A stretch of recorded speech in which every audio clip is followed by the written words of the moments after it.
এই যারা রোজা ভেঙে ফেলে তাদেরকে আপনারা এই হাদিসটা নিজেরা আজকে মুখস্থ করবেন, আর যারা ওই যে লাল কাপড় টাপড় লাগায় খায় এদেরকে এই হাদিসটা শোনায় দিবেন। পারবেন না ইনশাল্লাহ?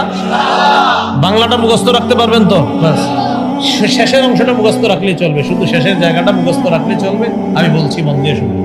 রাসূলুল্লাহ সাল্লাল্লাহু আলাইহি সাল্লাম বলেন, আমি ঘুমিয়েছিলাম, স্বপ্নে দুই ব্যক্তি আমার কাছে এসেছে, আমার দুই বাহু ধরে আমাকে টেনে নিয়ে গেছে, দুর্গম একটা পাহাড়ের কাছে আনছে। ওই পাহাড়ের কাছে যাওয়ার পর আমি পাহাড়ের সামনে দাঁড়িয়ে রইলাম। আমাকে ওই দুইজন বললেন, আপনি পাহাড়ে ওঠেন। আমি বললাম, আমি উঠতে পারবো না। তারা দুইজন আমাকে বললেন, আমরা এই পাহাড়ে যেন আপনি উঠতে পারেন, এই ওঠাটা আমরা আপনার জন্য সহজ করে দিব, আমরা সাপোর্ট দিব, আপনি ওঠেন।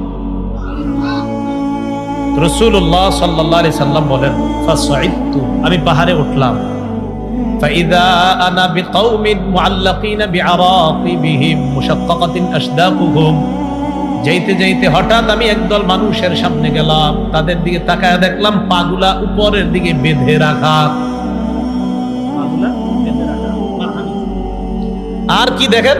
পা উপরে মাথা নিচে, মুশাক্কাকাতিন আশদাকুহুম, এই দুই পাশের যে দুই গাল, এই দুই গাল করাত দ্বারা চিরতেছে, উপরে পাগুলা নিচে ঝুলন্ত, তো এইভাবে আপনার গাল ছিড়তেছে।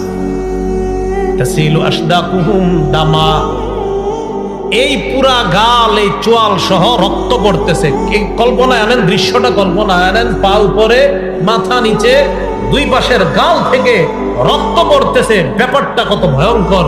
রাসূল বলেন, আমি বললাম, এগুলা কারা, কার সামনে আমি আসলাম? মান হাউলা? ফেরেশতারা জবাব দিলেন, আল্লাযীনা ইফতিরুনা ক্বাবলা তাহিল্লাতি সাওমিহিম, হুজুর এরা তারা যারা ইফতারির সময় হওয়ার আগেই ইচ্ছাকৃতভাবে রোজা ভেঙে ফেলে, এরা তারা। আর যারা রোজা রাখে না তাদের অবস্থা তো আরো ভয়ঙ্কর। রাসূল বলেন, একদল হুজুর ইচ্ছাকৃতভাবে রোজার সাথে তামাশা করে, ইচ্ছা করে রাখা, মন চায় আমি রাখবো, মন চায় রাখবো না, ইচ্ছা করে যারা ভেঙে ফেলে, এদের এই অবস্থা এটা চলতেই থাকবে। পাগুলা উপরের দিকে দেওয়া, মাথা নিচের দিকে দেওয়া, দুই পাশের গাল বেয়ে বেয়ে রক্ত পড়তেছে। এরা কারা? যারা ইচ্ছাকৃতভাবে রোজা ভেঙে ফেলে।